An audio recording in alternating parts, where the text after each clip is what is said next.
Well, now that we're done with the Xeno spin-off games, it's about time I carry on from where I left off by looking at the latest games in the series. Since originally wrapping up my Xeno series retrospective with Future Connected on the Nintendo Switch, 2 games have come out for the franchise in Xenoblade Chronicles 3 and its companion game Future Redeemed. So let's bring the series up to date as I look back on 2022's Xenoblade Chronicles 3 for the Nintendo Switch, 2 years since its release.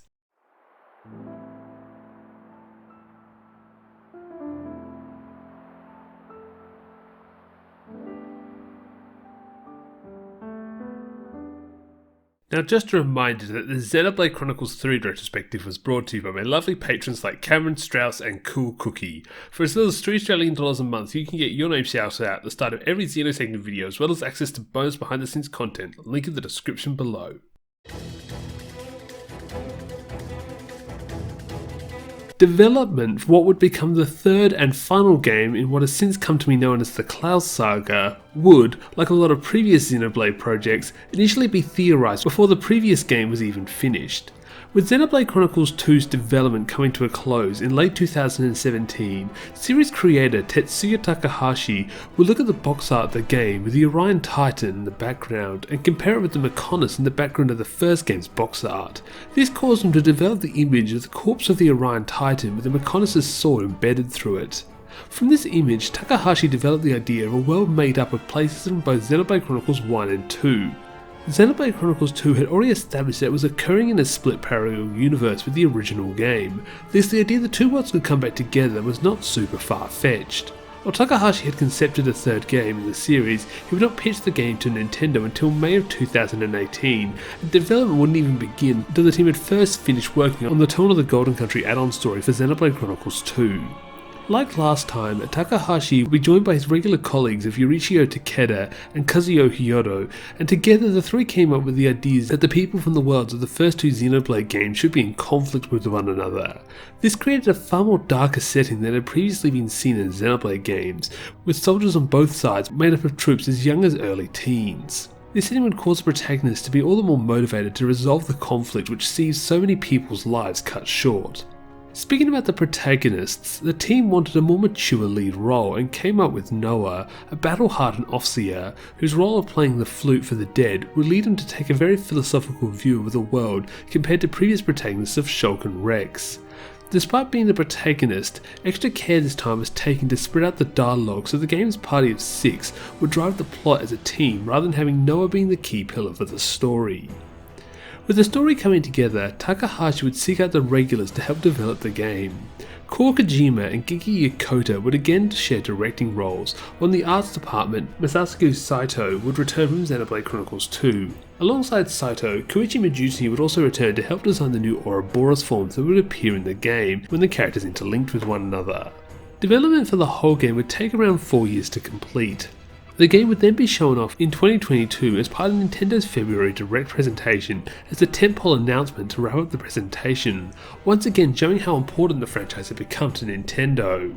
Like with Xenoblade Chronicles 2, the game would be set to have a worldwide release in September. However, in a big surprise, the release would be brought up to July 29th. While no reason was given to hasten this timeframe, most suggested it was driven by delays for the highly anticipated Splatoon 3, which had been delayed into September, thus leaving the middle of the year devoid of any high-profile releases.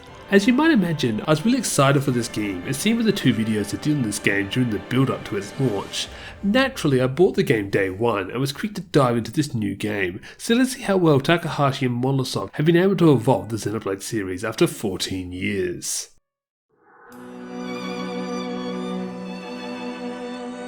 The story begins in a city where we see the characters of Noah, Lance, Uni and Yorin running to the town square to see the Queen's anniversary celebration. As the clock strikes 6, the world suddenly freezes, much to Noah's shock as a dark shadow descends on the town. We then jump to the world of Ionios, where we meet an adult Noah alongside Lance and Uni, fighting for the forces of Keves in a large battle against the nation of Agnes. The two forces fight each other using giant machines called Pharaonises, whose giant flame clocks absorb the life of the enemies killed on the battlefield. Due to their flanking maneuver, Noah's team is able to turn the tide of battle and eliminate all the Agnes soldiers, thus leaving Kevesi victorious. After the battle, Noah reflects on how his whole life has been dedicated to fighting for Kevis, thinking back to his training days, as well as one day hoping to make it to his 10th year so he can experience a homecoming in which he can peacefully move on from this war-torn world. After his reflection, Noah begins his job as an overseer, which requires him to play the flute in order to allow the souls of fallen soldiers to move on. While Noah is only required to play for Kevesi soldiers, he chooses to play for Agnian soldiers too, much to the frustrations of his friends, who don't see the point in supporting the enemy. After hiking back to base, the three decide to hit the bath in a scene which really shows how much the developers are pushing the series' M rating. Afterwards, the colony is called to alert due to a mysterious vehicle approaching the region. Noah is curious to the nature of the origin of this vehicle due to it seemingly not being of Kevesi or Agnian origin. Regardless, Noah, Uni and Lance travel to the side of the vehicle, where they found out that Agnian troops have also been deployed to the region to engage the vehicle. The vehicle turns out to be some kind of transport, to which both forces help in shooting down. With the vehicle shot down, the two opposing forces soon find themselves locked in combat, with the chaos allowing Noah's team to move to the crash site. At the crash site, an old man by the name of Guernica Van Dam is holding down the site, but is losing ground fast to the attacking forces. When Noah arrives, he intends to engage Van Dam, but is instead ambushed by Agnian special forces. The Agnian task force is made up of 3 members, Mio, Tyon and Senna, who turn out to be equally matched with Noah's team. Seeing the whole fight as pointless, Van Dam jumps in to break up the fight, telling them that they are not the true enemy. However, before he is able to explain himself, he is shot by a bolt which turns to have come out from a giant humanoid monster. The monster introduces itself as Mobius and proceeds to wipe the floor with both Noah and Mio's team. Meanwhile, a mortally wounded Van Dam limps over to a mysterious device which he activates, sending out a green shockwave which interacts with the 6 soldiers. Suddenly, Noah and Mio find themselves merged into a singular being known as an Ouroboros. In this new powerful body, Noah and Mio are able to overpower the Mobius, causing him to flee, but not before sending out a signal to inform the whole world that the 6 soldiers are now wanted criminals. With the fight over, the 6 approach Van Dam, who in his last breath tell the 6 to go to the city hidden in the sword to find the answers they seek. Following Van Dam's death, the two groups instead decide to part ways and head back to their colonies. However, upon reaching what they think are friendly forces, both teams are treated as hostile and are attacked on sight. Fleeing their own forces, the 6 meet up again at the crash site. At the crash site, the two groups reluctantly decide to put their differences aside and make their way towards the giant sword in the south of the continent, with hopes of learning what's really going on in this world locked in perpetual conflict. And with that, the story continues from there, and there seems to be a decent amount of plot summaries and story explainers for you to check out if watching the game's 13 hour of cutscenes is a bit too much.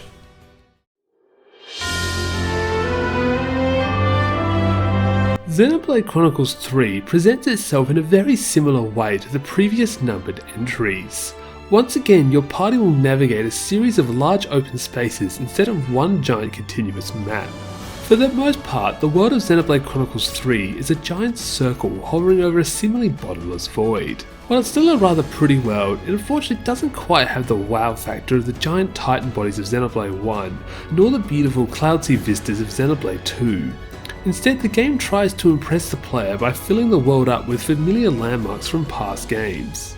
Throughout the game, you'll run into a bunch of familiar places, from the Fallen Arm to the ruins of Araya.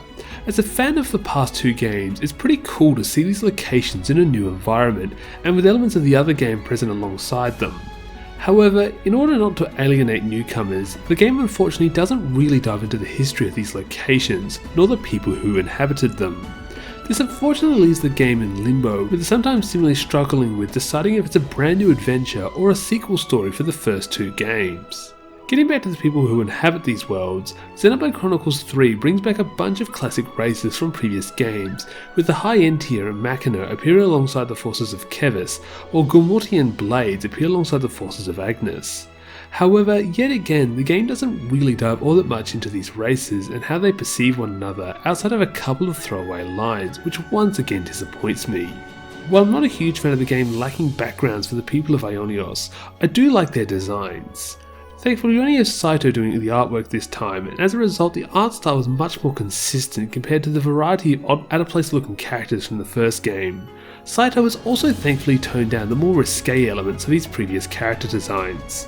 With the game's setting being in the midst of a giant conflict, characters' outfits have now been adjusted to give off a more militaristic nature, with tactical gear superseding fashionable gear. This is very much notable in the lack of female characters with skirts and dresses, with shorts and pants being the dominant legwear for most characters regardless of gender. For the most part, the characters you meet will be part of a colony. Throughout your adventure, Noah and his team will slowly liberate Kevesi and Agnian colonies from being locked to perpetual conflict. Once liberated, the inhabitants of these colonies will task you with a range of tasks to complete, such as donating items via the returning Collectopedia to a series of colony-specific side quests. By completing these tasks, you'll build affinity with the different colonies and in turn unlock more side quests. While some side quests will be simple talk and ask affairs, others will require you to eavesdrop on conversations and then discuss the matter when you're camping. While at campsites, the party is not only able to discuss the conversations they have eavesdropped on, but also cook food and craft gems. You can also save your game, however this is kind of redundant and you can still save in the menu. Speaking about redundant, you can also clean your clothes, which removes the grime built up on your characters. This is no gameplay benefits and basically exists purely for immersion. Finally, you can also use accumulated bonus XP to level up your character.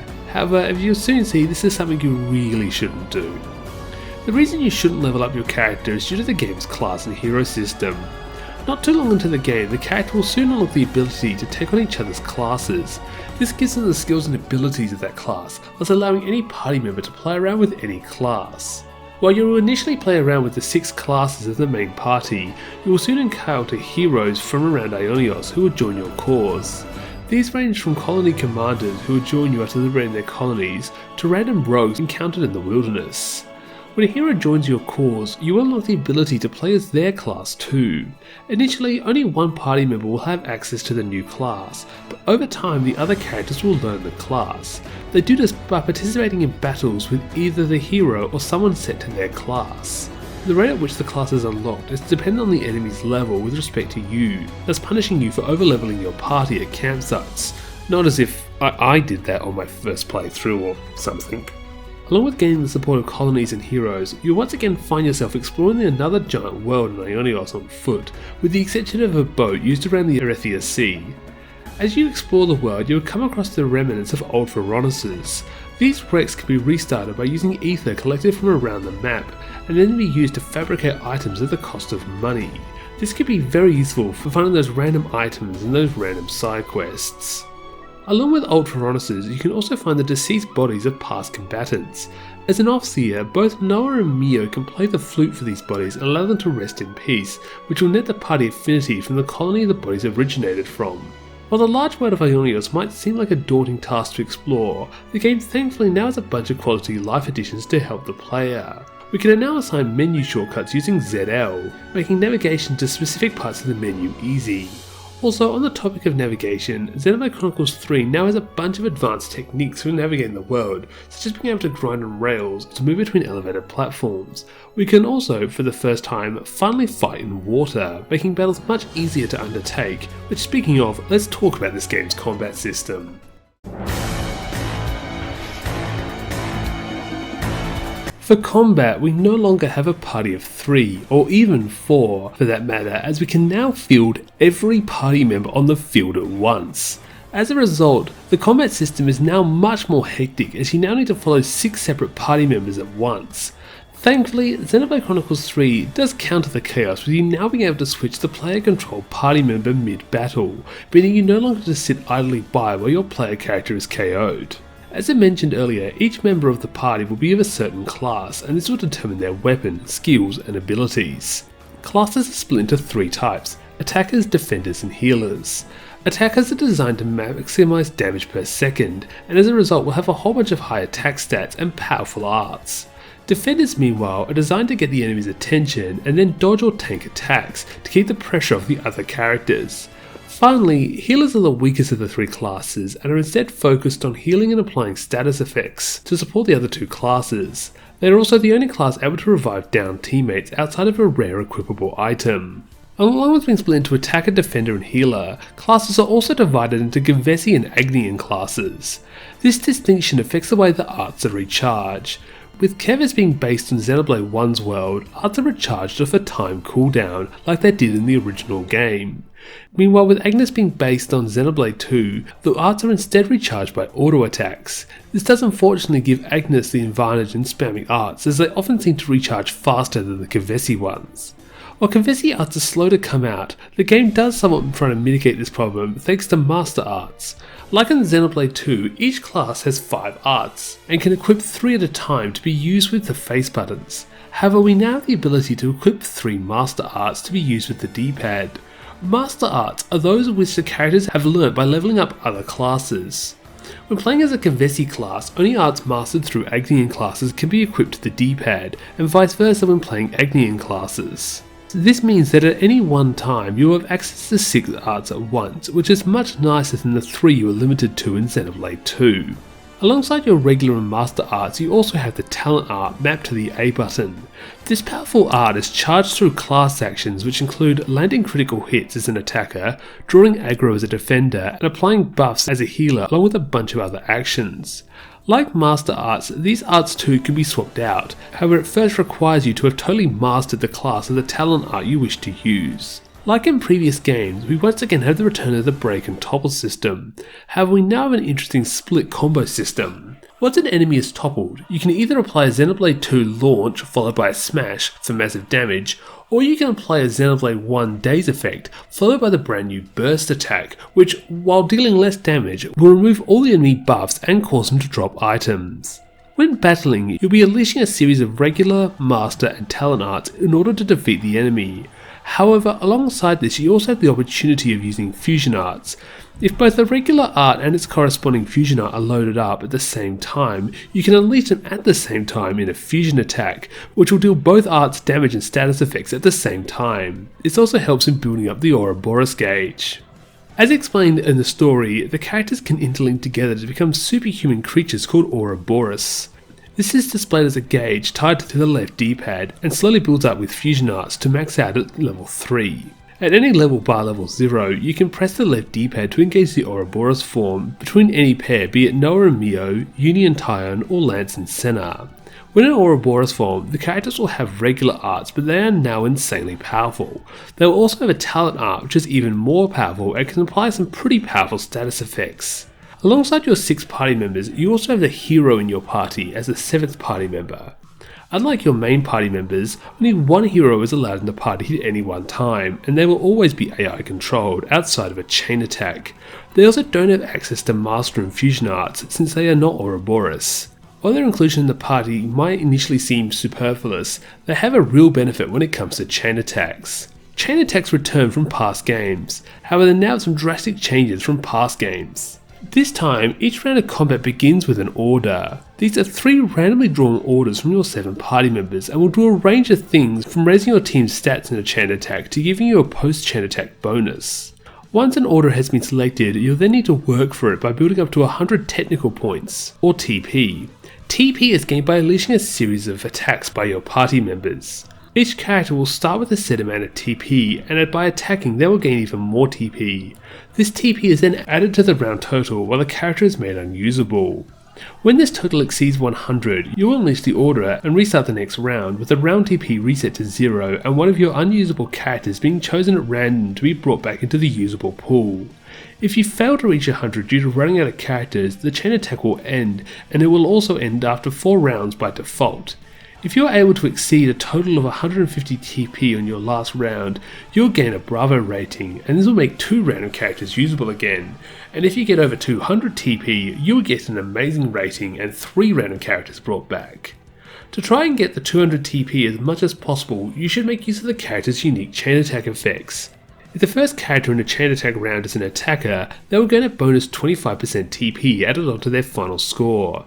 This makes the attacker a great way to build up a ton of TP.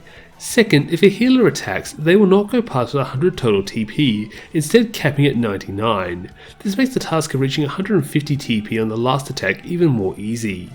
Finally, if a defender is the one to unleash the last attack, they will guarantee that the random character brought back is the one with the highest TP. Finally, we also have heroes who have a whole bunch of random effects from raising everyone's TP to guaranteeing certain ratings at the end of a chain attack round. While this might sound really confusing, chain attacks are great fun, especially when you can get those giant multipliers. Shame the chain attacks have an annoying theme which plays over the original battle music. Like in the previous numbered Xenoblade games, we have the return of Ace Plus and Manami Kyoto to compose the music under the guidance of the iconic Yasunori Mitsuda. The group would also be joined by Mariam Abanasa, who had done some arranging work with Xenoblade 2, and Yutaka Kunigo, who composed 2 songs for this game. Alongside these composers, Mitsuda would again seek out the support of the Irish choral ensemble and Nunya to supply the vocals for certain tracks like the Mobius battle theme. Mitsuda would originally begin the composition with the song Alive Sent On, which is played in-game by Noah and Mio for Offseeing. This flute duet would go on to form the basis for the game's soundtrack, with riffs of the piece being found in a lot of the game's original songs.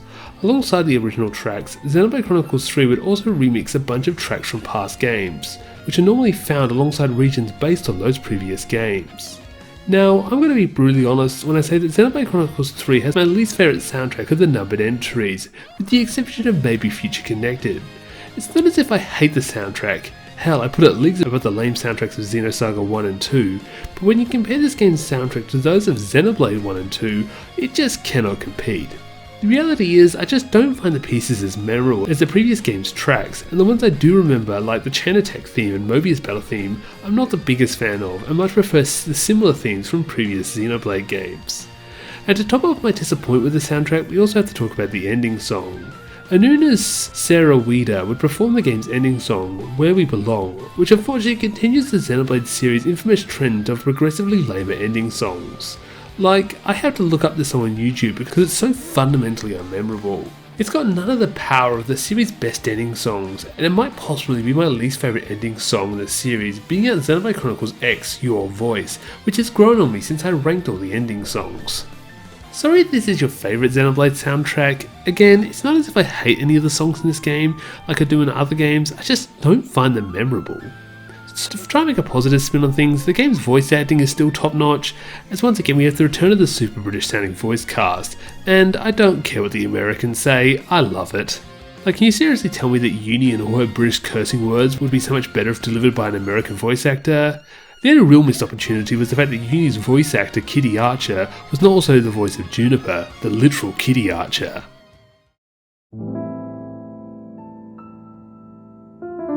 Xenoblade Chronicles 3 to me is a game which falls short in a lot of ways when it comes to its predecessors. Its story, music and world just don't hit the same heights as the past games. I've never felt like I got to understand Noah in the same way that I did with past Xeno protagonists like Rex and Shulk, and thus this does hurt me in appreciating his journey. I don't particularly like how the game is also centered around him. The trailers sort of gave off this dual protagonist vibe with him and Mio, however the whole start of the game is centered around just Noah, and we don't really get to see Mio's perspective, much like we do with, say, Mila in Tales of Xillia, or Celica in Fire Emblem Echoes, Shadows of Valencia. I also don't like how the characters are introduced, with characters like Riku, Manana and Yoran all just kind of randomly showing up in the story without any sort of introduction. There's just a general feeling of unpolishment with the story, with the plot not feeling thematically sound. This is more exemplified in the ending.